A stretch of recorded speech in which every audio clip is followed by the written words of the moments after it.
오늘 저희는 본문으로 마가복음 4장 우리 35절부터 37절까지 말씀을 지금 읽었는데요.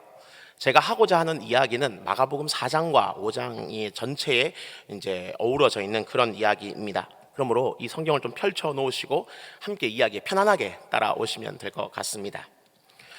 오늘 우리가 함께 읽은 본문은 너무나 유명한 본문이지요. 예수님께서 바람과 바다를 말씀으로 잠잠케 하신 바로 그런 이야기입니다. 본문 이전에도 예수님께서 귀신을 내어 쫓으시고 수많은 병들을 고치셨기 때문에 어쩌면 새로울 것이 없는 또 하나의 기적이다 이렇게 생각하실 수도 있겠지만요, 오늘 본문은 어떤 자연과 관련된 예수님의 어떤 기적으로서는 첫 번째 기적이라고 볼 수 있습니다. 그래서 오늘 본문은 매우 놀라운 기적입니다.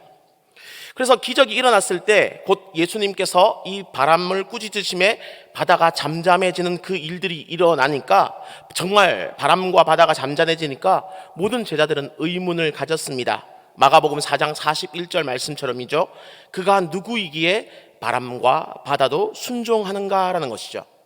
자연을 다스리는 그 일은 단순히 어떤 병을 고치는 것과는 차원이 다른 문제입니다. 오늘날 과학이 아무리 발달을 해도 병은 고칠 수 있을지 몰라도 태풍을 멈추지는 못하는 것과 같은 원리라고 볼 수 있습니다. 근데 지금 예수님은 바로 그 태풍을 멈추는 것 같은 그런 일들을 하신 겁니다. 그렇기 때문에 이 제자들은 예수님이 과연 누구신지 정말 많이 궁금해 했습니다. 하지만 이 마가복음의 저자인 마가는요, 질문은 던졌지만 막상 그 의문에 대한 대답을 하지는 않았습니다. 그러나 우리가 구약 성경에 조금만 관심을 가져본다라면 이 예수님의 정체는 충분히 짐작해 볼 수가 있습니다. 예를 들면 시편 89편 8절과 9절 같은 곳에서는 이런 기록을 하고 있기 때문이죠. 여호와 만군의 하나님이여, 주와 같이 능력 있는 이가 누구이리까? 여호와여, 주의 성실하심이 주를 둘렀나이다. 주께서 바다의 파도를 다스리시며 그 파도가 일어날 때 잔잔하게 하시리이다라는 겁니다. 여기 보시면 파도를 잠잠케 하시는 분이 바로 여호와 하나님이시다 이렇게 말씀하고 있습니다. 곧 온 우주 만물의 창조주가 그 모든 자연 만물을 일컬어 이렇게 저렇게 하라라고 명령하실 수 있는 그런 분이다라는 거죠. 그렇게 봤을 때 지금 마가복음 4장에서 바람과 바다를 잔잔케 하신 분은 바로 하나님이다, 그렇게 우리는 알 수가 있습니다. 그래서 오늘 본문은 이 예수님이 바로 전능하신 하나님이심을 보여주는 아주 중요한 본문입니다. 그래서 대부분의 어떤 주석들은 오늘 본문을 설명하면서 예수님의 어떤 신성을 드러내는 본문이다라고 이야기를 하지요. 하지만 제가 오늘 여러분과 좀 더 이야기를 나누고자, 또 본문을 좀 더 묵상하고자 하는 것은 조금 다른 부분입니다. 그것은 왜 예수님께서는 이 풍랑을 만날 것을 아시고도 그날 그 밤에 바다를 건너가셨을까 하는 바로 이 질문입니다. 왜냐하면 오늘 본문 35절을 보시면 예수님께서 그날 저물 때에 바다를 건너가자라고 말씀하셨기 때문에 오늘 본문의 모든 사건들이 시작되기 때문에 그렇습니다. 그래서 이 시간에는 이것을 둘로 좀 나누어서 왜 그 밤에 건너가셨는가라는 의문과 또 왜 그날 건너가셨는가라는 두 가지의 의문으로 나누어서 한번 살펴보고자 합니다. 첫 번째 의문은 바로 왜 예수님은 풍랑을 만날 것도 익히 아시면서 그 밤에 바다를 건너가셨을까라는 의문입니다. 제가 처음 이 의문을 가지게 된 것은요, 바로 이 제자훈련 때문입니다. 오늘 본문은 제자훈련 2권 3과의 DQT를 하게 되는 바로 그 묵상 본문입니다. 그리고 저는 10년 이상 이 본문들을 깊이 묵상해 오면서 나름대로 이 본문을 잘 알고 있다라고 생각을 했습니다. 본문과 관련된 여러 책들도 있고 공부도 하면서 오늘 본문은 예수님의 하나님 되심을 드러내는 아주 중요하고 아주 유명한 본문임을 잘 알고 있었던 것입니다. 그래서 이 제자 훈련을 할 때에도 제자들처럼 이 풍랑 가운데 당황하지 말고 내가 있는 배에 예수님께서 타고 계신다면 그분이 주무시는 것처럼 때론 보일 수도 있고, 때로는 내 부르짖음에 응답하지 않으시는 것처럼 보일 수 있다 하여도 창조주 하나님의 아주 특별하신 섭리가 그 가운데는 있음을 믿고 기다리라 라고 자신 있게 이야기를 했습니다. 그만큼 이 본문에 익숙했다라고 자부했던 것이죠. 근데 몇 년 전쯤인가 이전 교회에서 이 제자훈련을 진행하는 가운데 교회에 온 지 얼마 안 되시는 한 분이 저와 함께 제자훈련을 하게 되셨습니다. 근데 그분이 오늘 본문을 보시더니 갑자기 이런 질문을 저에게 던지셨습니다.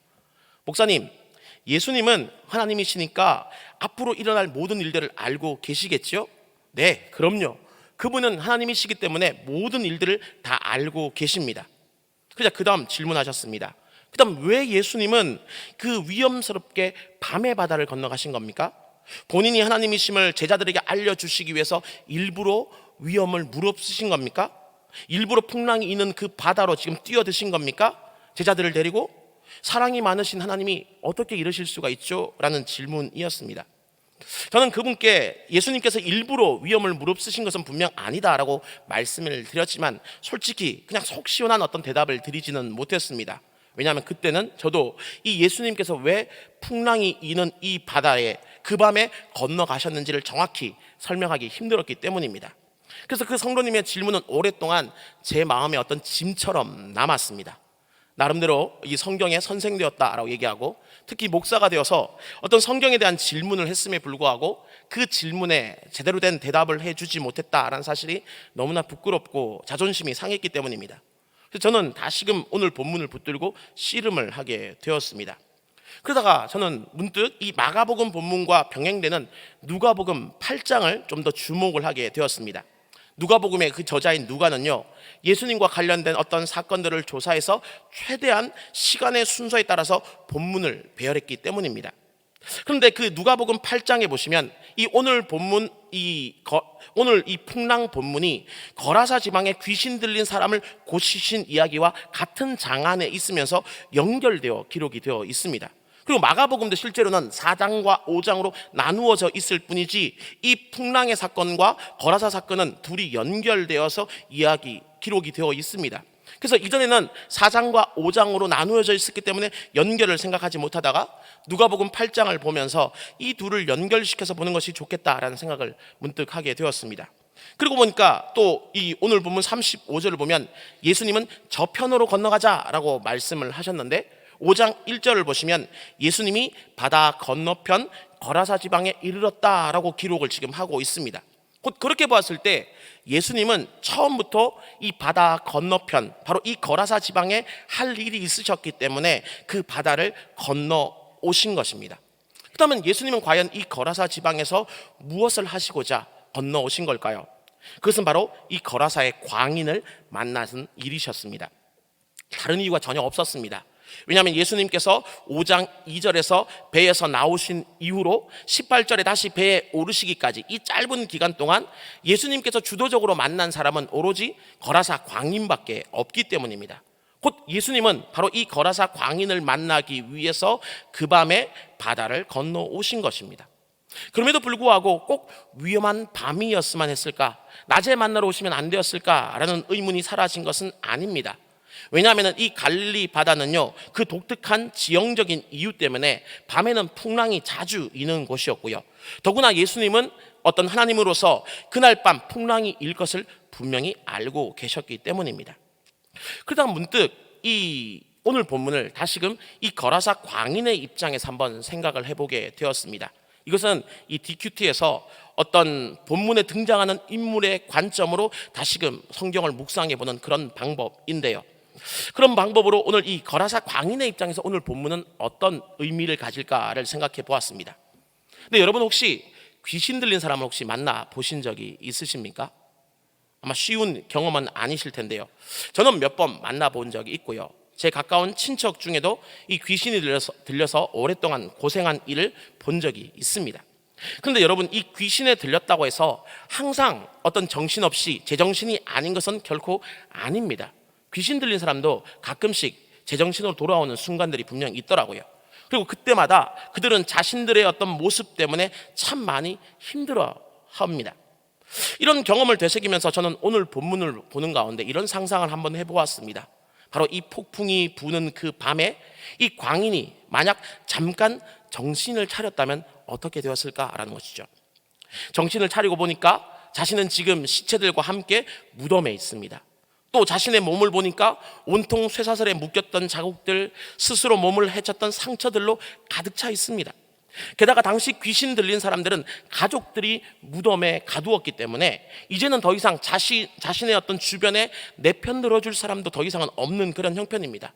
게다가 밖에는 비바람이 지금 불어치고 있으니까 이 무덤에 있는 이 광인의 입장에서는 얼마나 이 밤이 춥고 외롭고 어떤 힘든 그런 밤이었을까요? 또한 언제 다시 정신을 잃고 산으로 들로 미쳐서 날뛸 것을 생각해 보니까 아마 죽고 싶은 심정이었을 겁니다. 하지만 이 귀신에 사로잡혀 있다 보니까 이 죽는 것도 내 마음대로 할 수가 없습니다. 광인의 입장에서 본다면 오늘 본문은 희망이라고는 조금도 찾아볼 수 없는 그런 아주 절망에 가득 찬 그런 본문이다라고 볼 수 있습니다. 그다음 그날 밤 바로 이 광풍이 갈릴리 바다를 덮칠 것을 아셨던 주님은 그 바다 건너편에서 이 광인이 이렇게 마음으로 아파하고 힘들어하고 괴로워하고 있는 이 사실은 모르셨을까요? 그 밤에 풍랑이 일 것을 아셨던 주님이 한 사람의 마음을 과연 모르셨을까요? 모든 것을 아시는 하나님으로서 이 예수님은 풍랑이 일 것도 아셨지만 또 한편으로 이렇게 아파하고 힘들어하는 이 거라사 광인의 마음도 충분히 아셨을 것이라고 생각이 됩니다. 그리고 그를 더 이상 아픔과 괴로움 가운데 홀로 두기를 원치 않으셨습니다. 그래서 당신의 자녀가 한시라도 빨리 이 고통에서 노임받기를 원하는 그런 마음을 가지고 그분은 걸음을 늦추실 수도 없으셨던 것이죠. 이 예수님은 그 밤에 위험을 무릅쓰고 바다를 건너 오신 것입니다. 이것을 짐작할 수 있는 하나의 말씀이 안식일에서 그 안식일의 회당에서 18년 동안이나 귀신 들려 앓으면서 꼬부라져서 전혀 허리를 펴지 못하던 그 여인을 고치실 때 예수님이 하신 말씀입니다. 누가복음 13장 16절 말씀인데요.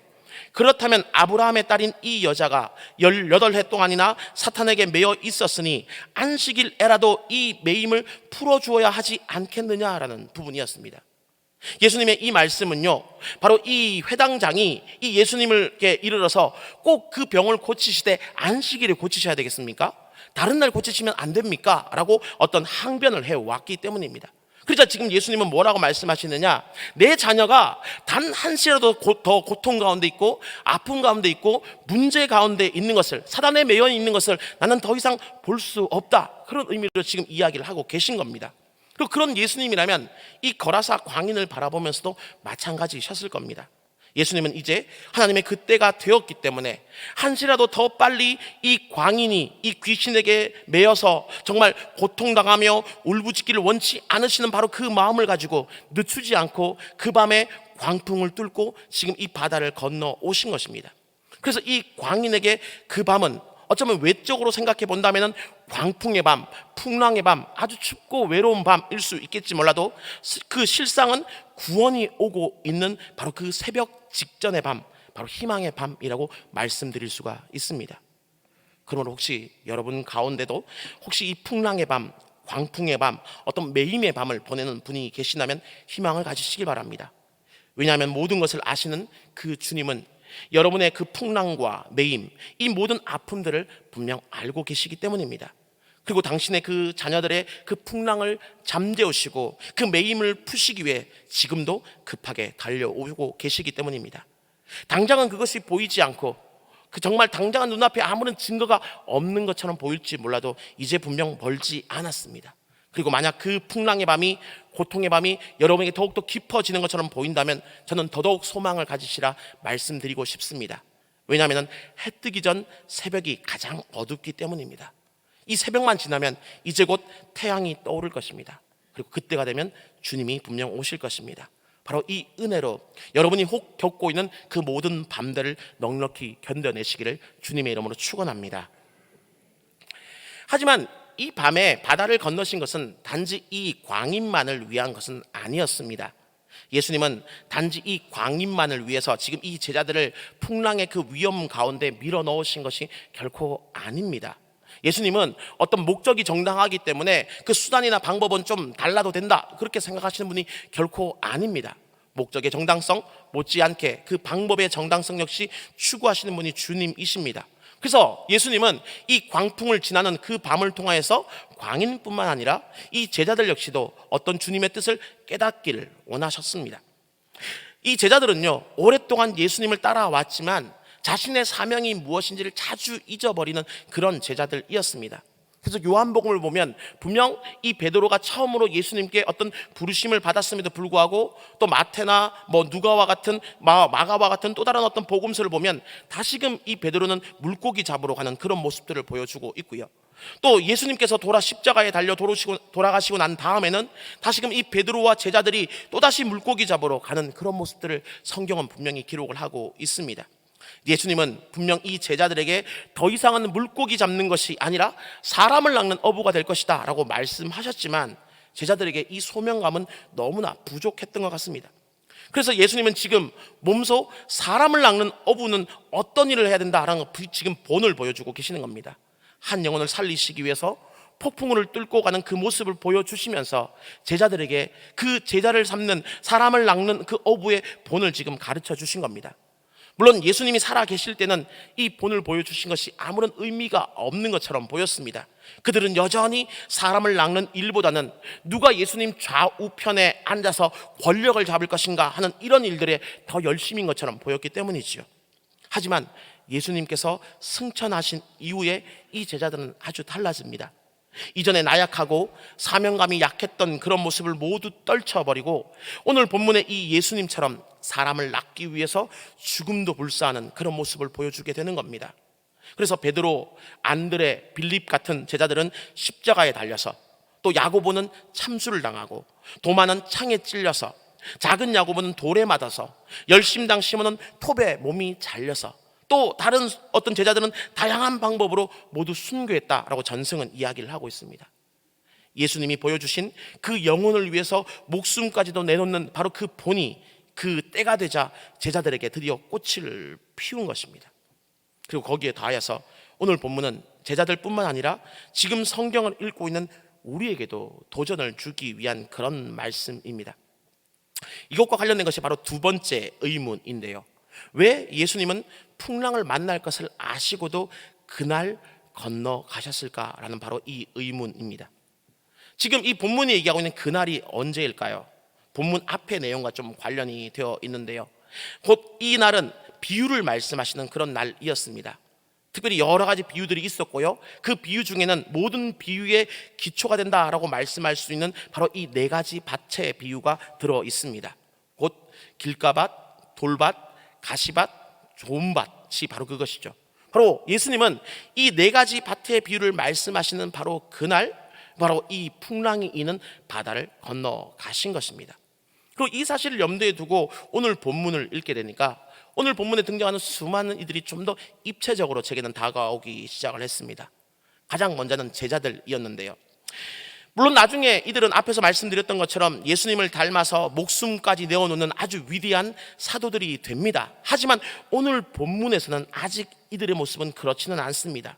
오늘 본문의 이 제자들은요, 예수님이 함께 계셨음에도 불구하고 풍랑이 일자 죽겠다라고 아우성치는 그런 사람들이었습니다. 불과 얼마 전까지만 해도 예수님의 가족이다라고 소개된 아주 대단한 믿음을 가진 것처럼 보이는 사람들이었지만 풍랑이 일자 그저 예수님께 소리치고 고함치는 이들에 불과했습니다. 근데 이들의 모습이 마치 누구를 닮지 않았습니까? 돌밭에 뿌려진 씨 말입니다.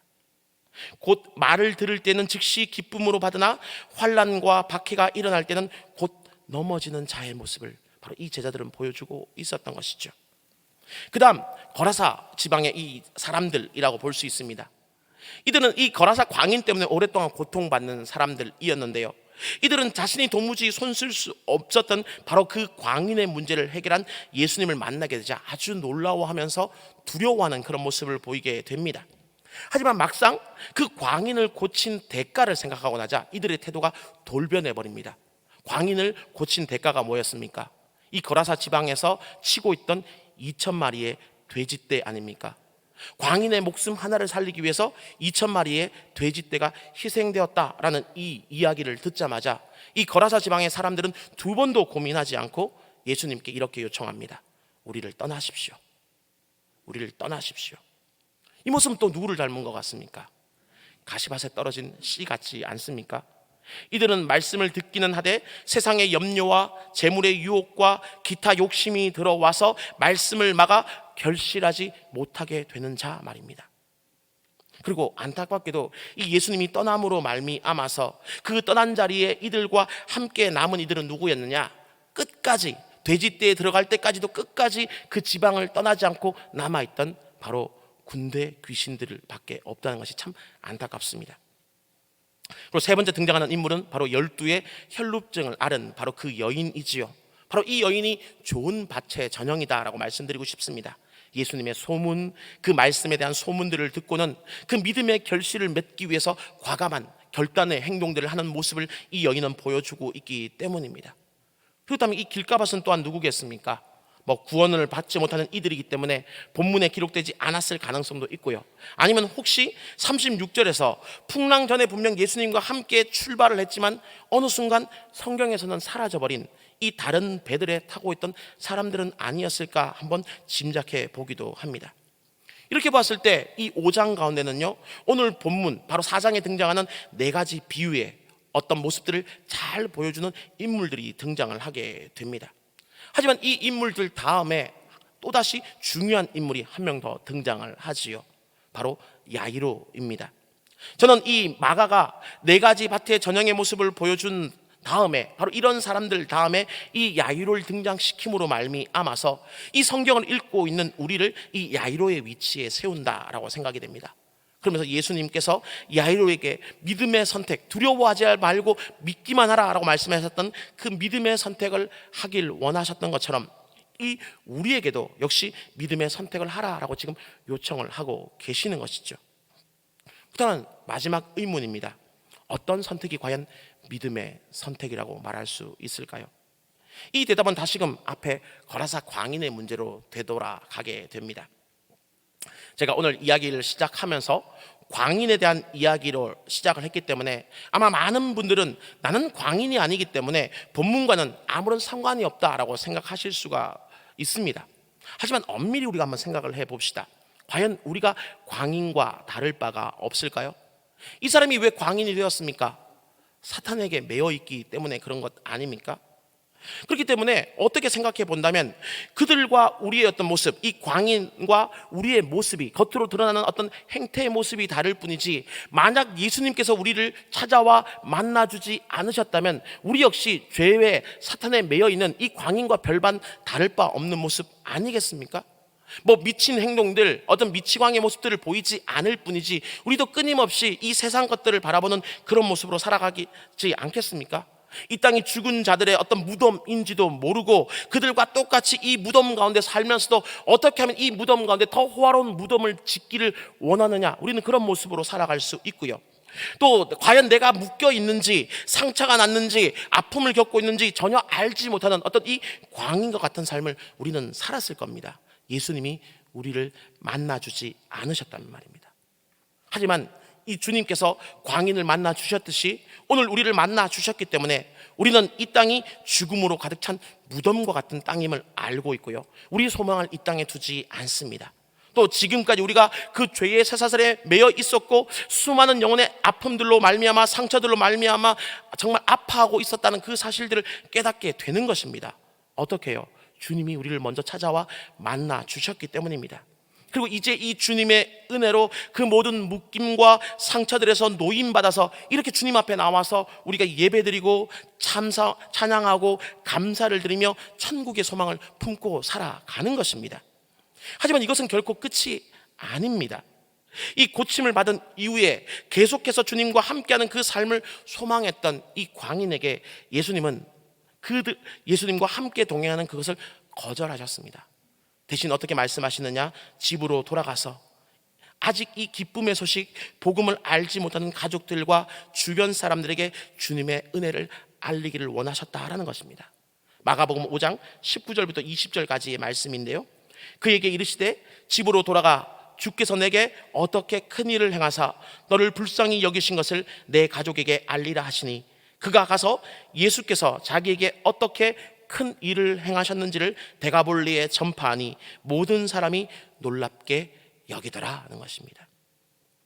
곧 예수님은 자신이 얼마나 이 광인을 사랑하고 불쌍히 여겨셔서 이 절망과 죽음 가운데 있는 그를 구원하시기 위해 그 밤 풍랑이 있는 바다를 건너 오셨는지를 이 광인이 전하길 원하셨습니다. 또한 이 죽음의 무덤 가운데서 사단에게 매여있던 그 광인을 예수님께서 노임받게 하시고 회복시키셨다는 이 큰일을 그 가족들과 그 주변 지인들이, 이웃들이 알게 되기를 원하셨다라는 것입니다. 그리고 이것은 단지 광인의 문제만이 아닙니다. 이 마가복음 4장과 5장에 등장하고 있는 수많은 기적의 인물들이 다 그와 같은 모습입니다.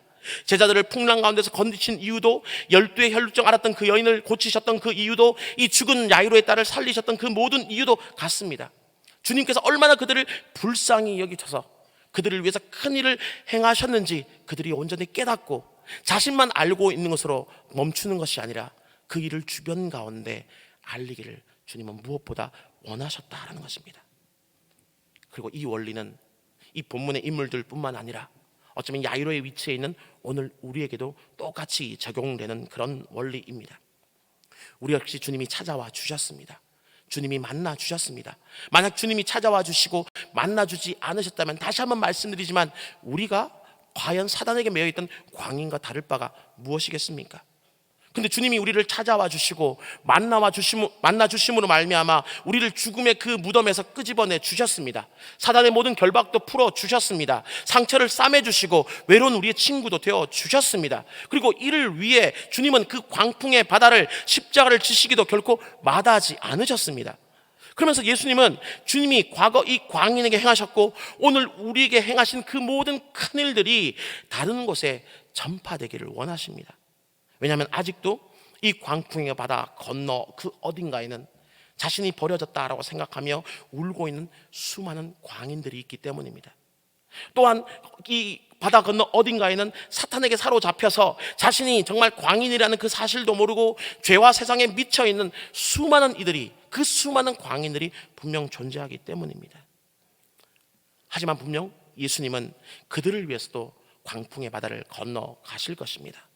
세상 모든 이들을 위해서 십자가를 지신 주님이시기 때문에 분명 그 광인들도 고치기 원하셔서 주님은 분명 그 모든 풍랑을 뚫고 그 모든 정말 거친 파도를 뚫고 그 바다를 건너 가실 것입니다. 아직 다만 하나님의 때가 지나지 않았고 또 그 밤이 지나지 않았기 때문에 그들이 그 사실을 모를 뿐입니다.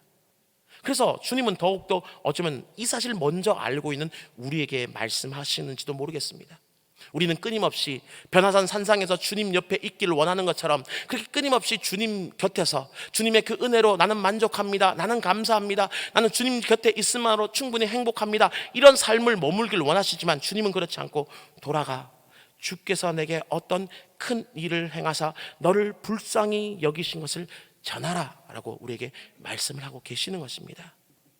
그래서 간절히 바라기는 우리 모두가 바로 이 주님의 그 부름 가운데, 주님의 그 명령 가운데, 주님의 말씀 가운데 순종할 수 있기를 간절히 소망합니다. 얼마 안 있으면 이제 새생명 축제가 다가옵니다. 우리가 거의 해마다 해오는 축제이기 때문에 올해도 또 다른 축제가 다가오고 있겠구나, 어떤 분들은 그렇게 생각하실지 모르지만 우리는 다시금 이 새생명 축제를 통해서 바로 이 은혜를 먼저 회복할 수 있었으면 좋겠습니다. 우리 역시 광인과 다를 바 없이 정말 이 세상에 매여 있고 정말 사단에 매여 있고 이 세상이 그저 죽은 자들의 무덤에 불과하다는 사실을 알지 못한 채 끊임없이 이 세상에서 더 잘 살기 위해서, 이 세상에서 물고기를 더 많이 잡기 위해서 몸부림쳐 왔지만 실제 주님을 만나고 나면 이제는 더 이상 우리는 그런 삶을 살 수 없다는 것을 다시금 깨닫는 바로 그 은혜가 회복될 수 있기를 주의 이름으로 축원합니다. 새생명 축제는 그래서 남을 위한 것이 아닙니다. 먼저 우리에게 은혜가 회복되는 자리임을 우리가 믿음으로 바라보시면서 소망하실 수 있기를 먼저 주의 이름으로 축원합니다. 그다음 두 번째로 이 새생명 축제를 통해서 우리에게 이 사명의 어떤 회복이 되는 자리가 또한 될 수 있기를 간절히 소망합니다. 주님은 그저 우리를 부르시고 구원하셨을 때, 우리를 그 사단의 모든 결박에서 풀어주셨을 때, 우리가 여전히 결박의 풀림을 받고 난 다음에도 여전히 세상 가운데서 어떻게 하면 더 많은 물고기를 잡을 수 있고 어떻게 하면 더 잘 먹고 잘 살 수 있기를 바라는 물고기 낚는 어부의 역할들을 우리가 끊임없이 더 하기를 원해서 우리를 그렇게 만드신 것이 결코 아닙니다. 주님은 이제 우리는 더 이상 물고기 잡는 어부가 아니라 사람을 낚는 어부가 되어야 된다고 분명히 말씀을 하셨습니다. 그렇다면 우리가 이 주님의 부름 가운데 사명 가운데 나가기 위해서 주님이 이 한 영혼을 정말 낚기 위해서 그 광풍의 바다를 건너가신 것처럼 우리 역시 그런 어떤 어려움을 무릅쓸 수 있어야 되지 않을까요? 왜요? 그것이 우리에게 주어진 사명이기 때문이죠. 그럼 우리 이 시간 다시 한번 여러분에게 간곡히 부탁드립니다. 이 새생명 축제를 통해서 다시금 또한 우리에게 이 사명의 회복이 나기를 주의 이름으로 축원합니다. 그러면 비록 우리는 아무것도 가진 것이 없이 믿음만 가지고 나가도 결국 그 일을 하시는 분은 주님이십니다. 뭐 밭이 길가밭이고 밭이 뭐 돌밭이고 밭이 가시밭이고 밭이 좋은 밭이라고 해서 밭만 있다고 해서 결코 문제가 해결되지 않습니다. 여러분, 밭만 있으면 그 밭에서 곡식이 자라나게 됩니까? 아니죠. 거기는 반드시 생명의 말씀이 뿌려져야 됩니다. 실제로 밭은 그 생명의 어떤 말씀, 그 씨앗을 품고 있는 역할밖에 하지 못합니다. 생명력은 밭에 있는 것이 아니라 씨앗에게 있는 것이고, 생명력은 우리에게 은혜를 베풀어 주신 하나님께 있는 겁니다. 예수님께 있는 겁니다. 그렇기 때문에 우리는 그저 그 말씀에 순종하여 씨앗을 품고 있기만 하면, 믿음으로 나가기만 하면 모든 일을 하실 분은 주님이시다는 것을 잊지 마시길 바랍니다. 그래서 주님은 분명 우리를 사랑하셔서 정말 우리의 모든 묶인 것을 푸셨던 것처럼, 분명한 주님은 또한 우리가 찾아가는 그 누군가도 반드시 찾아가 주시고 만나 주실 것이고, 그들의 모든 묶인 것을 풀고 상처를 싸매고 죽음에서 일으키는 그 일을 주님께서 하실 겁니다. 언제? 우리가 그 생명의 씨앗을 품고 주님 말씀에 순종하여 나갔을 때, 그리고 입술을 열어 주의 그 큰 일들을 전파했을 때, 바로 이런 일들이 일어나리라고 믿습니다. 바로 이 은혜가 오늘 우리 대전중앙의 모든 성도들 가운데 가득할 수 있기를 주님의 이름으로 축원합니다. 우리 이 시간 들은 말씀을 생각하면서 우리 찬양하면서 한번 기도했으면 좋겠습니다. 주님, 우리에게 하나님 아버지의 그 마음을 주셔서 주님께서 우리에게 하신 그 모든 큰 일들을 그 전하는 그런 자 되게 해 주시옵소서. 세상의 수많은 광인들을 불쌍히 여기시는 하나님 아버지의 그 마음을 우리에게 주시옵소서. 그래서 그들에게 정말 이 큰 일을 전파하고 생명의 주님을 증거하는 이 일에 우리가 멈추지 않도록 우리를 도와달라라고 우리 시간 한번 우리 기도하며 찬양했으면 좋겠습니다. 찬양하겠습니다. 마음이 있는 곳에 나의 마음이 있기를 원해요. 아버지, 당신의 눈물이 고인 곳에 나의 눈물이 고이길 원해요.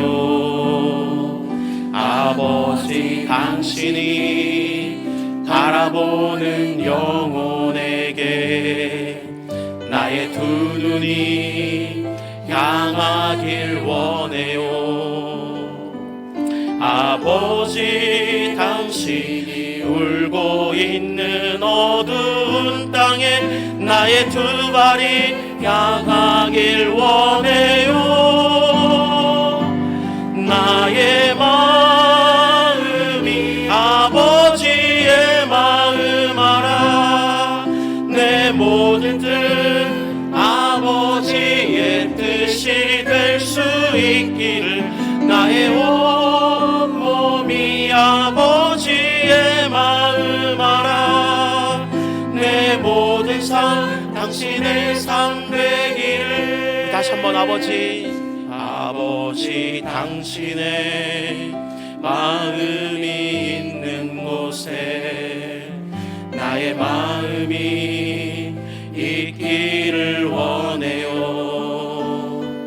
아버지, 당신의 눈물이 고인 곳에 나의 눈물이 고이길 원해요.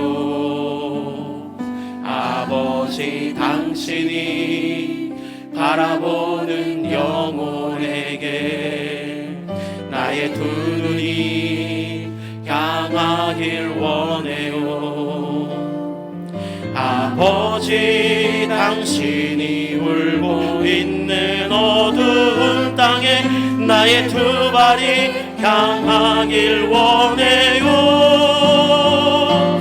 나의 마음이 아버지의 마음 알아. 내 모든 뜻 아버지의 뜻이 될 수 있기를 나의 온 몸이 아버지의 마음 모든 삶 당신의 삶 되기를. 우리 시간 말씀을 생각하면서 한번 기도했으면 좋겠습니다.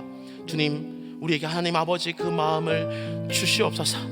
수많은 상처 입은 광인들을 바라보시면서 그들이 노임받기를 바라는 마음으로 그 밤에 그 광풍의 어려움도 뚫고 오셨던 그 주님의 마음을 우리가 온전히 깨닫게 하여 주시옵시고, 바로 그 은혜로 우리가 다시금 구원받았다는 사실을 깨달아 알 수 있도록 은총을 베풀어 주시옵소서. 우리에게 바로 그 은혜의 회복을 허락하여 주시옵소서. 또 아버지 하나님, 간절히 바라기는 세상의 수많은 광인들도 사랑하시면서 아끼시면서 그들에게 하나님 아버지여 정말 그들 역시 우리처럼 주 앞에 돌아오기를 바라는 마음으로 간절히 애타게 찾고 계시는 그 하나님 아버지의 마음을 우리에게 허락해 주셔서 우리가 그 광인을 향해 나아갈 수 있도록, 그들을 향해 주님처럼 달려갈 수 있도록, 그 주님처럼 그 밤에 그 모든 광풍을 뚫고 나갈 수 있도록 우리에게 힘과 용기를 다하여 주시옵소서. 우리 이렇게 같이 한번 기도했으면 좋겠습니다. 기도하시기 전에 먼저 저를 따라해 주시길 바랍니다. 주여 은혜를 주옵소서. 주여 불쌍히 여겨 주옵소서. 주여 큰일을 전할 입술을 주옵소서. 전할 입술을 주옵소서. 우리 주님의 이름 간절히 한번 부르고 기도하겠습니다. 주여, 은혜를 주시고 자비로우신 주님 감사합니다. 아버지, 이 주일 아침에 우리들에게 귀한 말씀 주심을 너무나 감사드립니다. 오늘의 말씀을 통해서 주님의 뜻이 아버지 충분히 우리들 가운데 전해질 수 있도록 주여 도와주시옵소서. 부족한 종의 말씀을 전하였지만 아버지 종의 부족함은 모두 십자가 뒤에 감추시고 이 시간 온전히 주님의 마음만 아버지 온전히 우리 성도들 각자 각자의 심령 가운데 전달됨으로 말미암아서 우리를 아버지 너무나 사랑하시는 마음으로 아버지 그 바다를 뚫고 오셨던 주님을 아버지 다시금 만나게 해주시고, 아버지 여러 가지 상황들 가운데 우리가 잠자고 침체됐던 우리 아버지 마음속에 그 깊은 심령들 가운데 은혜가 회복될 수 있는 우리를 가운데 먼저 될 수 있도록 주여 도와주시옵소서. 하지만 또한 주님께서 아버지 간절히 바라시는 것은 우리가 그 은혜에 아버지 잠겨서 변화산성에 머물기를 원하며 주님 곁에만 있기를 원하는 것이 아니라 돌아가 우리의 이 삶의 터전 가운데서 정말 아버지 나에게 베풀어 주신 주님의 그 은혜를, 나에게 행해 주신 주님의 그 놀라운 큰 일들을 아버지 전하기를 원하시는 주님의 그 마음들을 깨달아 알게 하여 주옵시고, 주님의 눈이 아버지 가 있는 그곳에, 주님의 손이 가 있는 그곳에, 주님의 발이 가 있는 그곳에 주님께서 정말 말씀이 선포되기를 원하는 그 모든 곳들에 아버지 나아갈 수 있는 우리가 될 수 있도록 주여 도와주시옵소서. 하지만 우리는 참 많이 연약합니다. 우리는 그저 밭에 불과합니다. 우리 밭이 어떤 밭의 상태인지 몰라도 생명의 씨앗이 우리에게 담기지 않고 우리가 그것을 믿음으로 받아들이지 않는다면 아무 일도 할 수 없습니다. 모든 능력은 주께서 행하심을 믿사오니 이 시간 우리는 온전히 믿음의 눈만을 바라보며 아버지 주께 나아갈 수 있도록 하여 주시옵소서. 그래서 주님이 아버지여 모든 묶인 것들을 풀으실 것이며, 주님께서 모든 아버지 아픔들을 싸매실 것이며, 주님께서 모든 외로움들을 아버지 치유하실 것을 바라보면서 나아갈 수 있는 우리가 되게 해주옵시고, 바로 아버지 그 믿음의 눈으로 우리가 나아갈 때 하나님께서 아버지여 정말 우리의 모든 아버지여 상황들 가운데, 특히 우리의 모든 새생명 축제 가운데 우리가 정말 아버지 전도하기로 원하는 귀한 영혼들 가운데 놀라운 구원의 역사 일으켜 주시옵소서. 그들 아버지 그 모든 아버지 매임 가운데 풀어주시는 놀라운 은혜를 베풀어 주시기를 간절히 소망합니다. 주님 은혜 베풀어 주시옵소서. 주님 감사합니다. 오늘 우리에게 귀한 은혜 다하여 주심을 감사드립니다. 오늘의 말씀의 은혜가 그저 머리를 스쳐 지나가는 그런 시간들 되지 말게 하시고 우리의 심령 가운데 새겨짐으로 말미암아서 주님의 그 마음을 깨닫고 주님께서 원하시는 그 일 가운데 아버지 또 다른 아버지 세상의 수많은 광인들을 향해서 달려나가는 발걸음들이 다 될 수 있도록 우리를 붙잡아 주시옵소서. 우리의 참된 구원자가 되시고 우리의 구주가 되시는 예수 그리스도 이름으로 기도드립니다. 아멘.